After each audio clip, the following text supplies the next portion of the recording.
De volta e com a entrevista do dia com Denise Campos de Toledo. E nós vamos falar das decisões sobre os juros aqui no Brasil, nos Estados Unidos, perspectivas para a economia. Eu estou com a Camila Abdelmalak, que é economista-chefe da Veda Investimentos. Camila, boa noite. Boa noite, Denise. Obrigada pelo convite. Eu que te agradeço dessa quarta-feira, que sempre causa ansiedade, mas no fim veio tudo dentro do esperado. Aqui no Brasil, o Copom cortou a Selic mais meio ponto para 12,25% ao ano. Nos Estados Unidos, o Federal Reserve manteve as taxas entre 5,25% e 5,5%.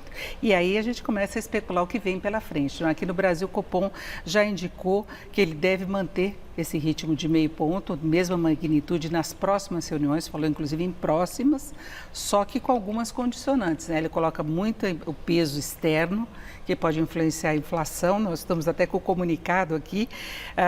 Tem a questão da guerra, né, que ele não está dando tanto destaque, mas ele fala muito dessas incertezas externas e cita a questão fiscal, que foi um problema aí dos últimos dias, né? Exatamente, Denise. São muitos os componentes para analisar a perspectiva em relação à taxa de juros aqui no Brasil.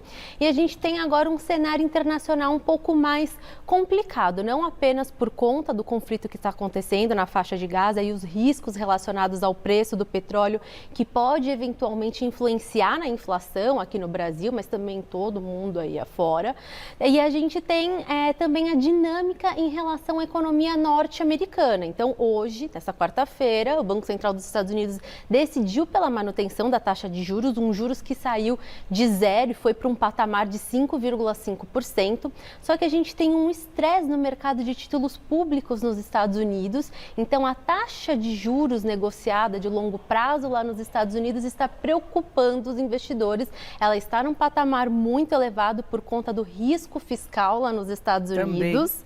Também está se falando em risco fiscal nos Estados Unidos. O Tesouro está tendo que emitir bastante dívida para financiar o governo norte-americano. Então, a consequência disso para o cenário internacional são juros elevados. E isso, de certa maneira, acaba sendo uma restrição para o nosso Banco Central aqui no Brasil cortar a taxa de juros. Então, é isso que os investidores e os analistas estão ponderando para o futuro dos juros aqui no Brasil. O Roberto Campos Neto, presidente do Banco Central aqui no Brasil, ele tem destacado várias vezes essa questão dos juros dos Estados Unidos, que se imaginava que poderia ser uma coisa especulativa, em cima de declarações do FED quanto à possibilidade de aumentar de novo ou não os juros, mas aos poucos se percebeu que tem essa questão fiscal. É o desequilíbrio das contas e lá um controle muito grande, a necessidade de aprovação pelo Congresso de aumento de despesas, não é uma coisa mais voluntária do governo independentemente, né? E aí o mercado começa a pagar mais, cobrar taxas mais altas e o dinheiro vai para lá.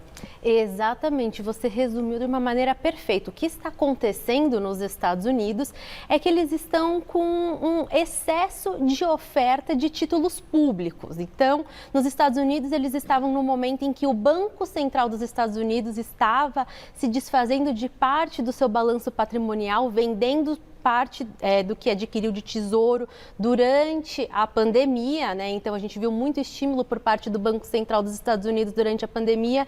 Ele adquiria esses títulos públicos para colocar liquidez no mercado e agora vinha se desfazendo desses títulos públicos, num momento em que o Tesouro dos Estados Unidos, para financiar os gastos do governo, também está emitindo dívida.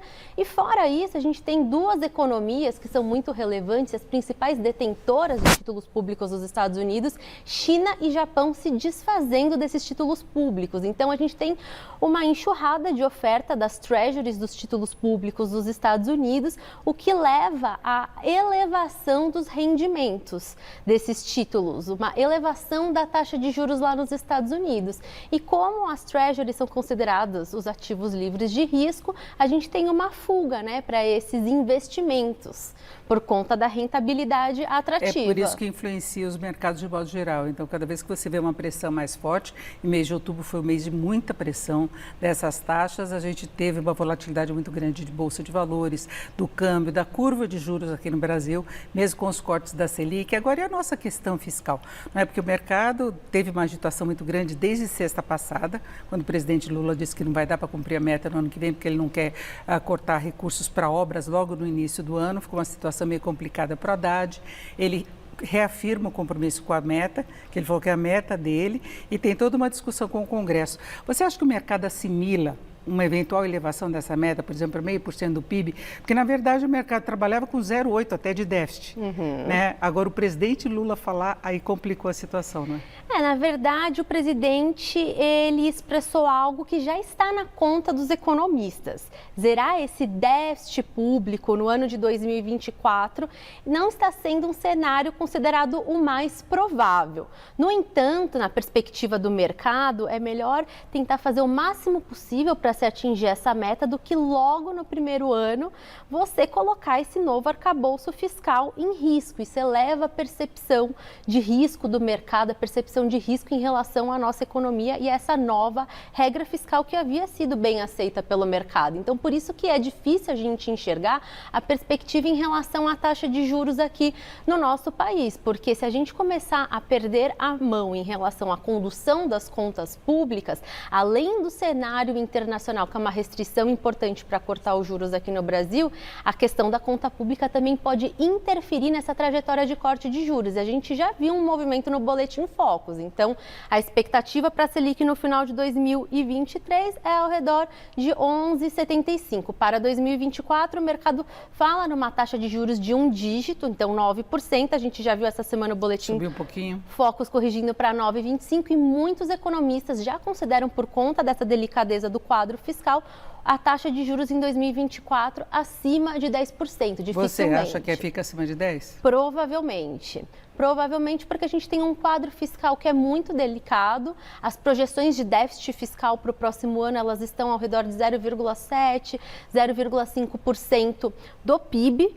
E a gente sabe que mesmo com o ministro da Fazenda empenhado com as medidas arrecadatórias, não serão suficientes para dar conta, porque não tem um empenho do governo para contingenciamento de gastos. E o Copom, inclusive, hoje colocou no comunicado a importância de perseguir as metas fiscais estabelecidas para ancoragem das expectativas. Ele já falou isso, aliás, em vários comunicados, colocou, e a própria condução da política monetária. Então, ele já vincula esse esforço, não é, que se vai, pelo menos você tenta atingir a meta, mesmo com todas as dificuldades. Isso cria um clima político de pressão no Congresso, que é importante também. Isso foi muito discutido pelo mercado, né? A partir do momento que você joga a toalha, não vai dar para cumprir, aí o Congresso vai afrouxa, começa a pressionar mais, né? Exatamente. A percepção de risco que se tem com a economia brasileira acaba piorando. E aí o que acontece é que o mercado exige um prêmio de risco maior para comprar o título da dívida brasileira. Então, a gente fala que mesmo que essa taxa Selic ela eventualmente vá para o patamar de um dígito, o que a curva de juros mostra para os investidores é que a taxa de juros de médio e longo prazo razoável para a economia brasileira, dada a condução das contas públicas, é uma taxa de juros de 2 dígitos. E aí, por isso que a gente não vê o efeito no mercado de crédito e a população sentindo esse efeito do corte da taxa de juros no dia a dia. E atrapalha a economia, né? Nós tivemos hoje os dados da indústria, por exemplo, nós já tivemos perda de ritmo de serviços, do comércio, mesmo com recuperação do mercado de trabalho, né? Então tem uma trava aí na economia que passa pelos juros também. Sem dúvidas, os juros é um freio de mão na economia. Então a gente tem ainda um quadro do mercado de trabalho que é muito positivo, uma taxa de desemprego ao redor de 7,7%, 7,8%, um consumo que de certa maneira está conseguindo se manter aquecido por conta desse quadro do mercado de trabalho, mas embora a Selic esteja caindo, o que é previsto para 2024 é uma piora do mercado de trabalho, porque a taxa de juros, mesmo caindo para esse patamar próximo de 10%, ainda é uma taxa de juros muito restritiva e que vai impedir a economia brasileira de crescer muito no ano de 2024. Porque quando você pega a variação, por exemplo, do mercado de trabalho, caiu a taxa de desemprego, é menor em muito tempo, só que na composição você vê que também tem um reforço lá de menos pessoas procurando um emprego, a variação foi muito pequena. Então a composição não é essa maravilha toda, embora a taxa tenha caído, né? Exatamente, sem contar também que a gente tem a questão do mercado de trabalho informal nessa participação, né? Então a gente tem aí alguns componentes que são preocupantes para o ano de 2024. 2024 e o Banco Central tem esse desafio de olhar para o cenário internacional, um cenário mais restritivo, a questão das contas públicas, que também depende do empenho do Congresso, e por isso que a gente não consegue vislumbrar qual que vai ser ao certo essa Selic ao final do ciclo. A expectativa é que volte para o patamar de um dígito, mas a gente vê que tem aí uma dificuldade em relação aos desdobramentos do cenário econômico. Camila, em 30 segundos, em relação ao FED, você acha que vem mais aumento dos juros nos Estados Unidos ou ele também está preocupado com esse cenário? Parece que o Banco Central dos Estados Unidos está confortável com esse nível de juros que saiu de zero em março de 2022, atualmente está no patamar de 5,5%.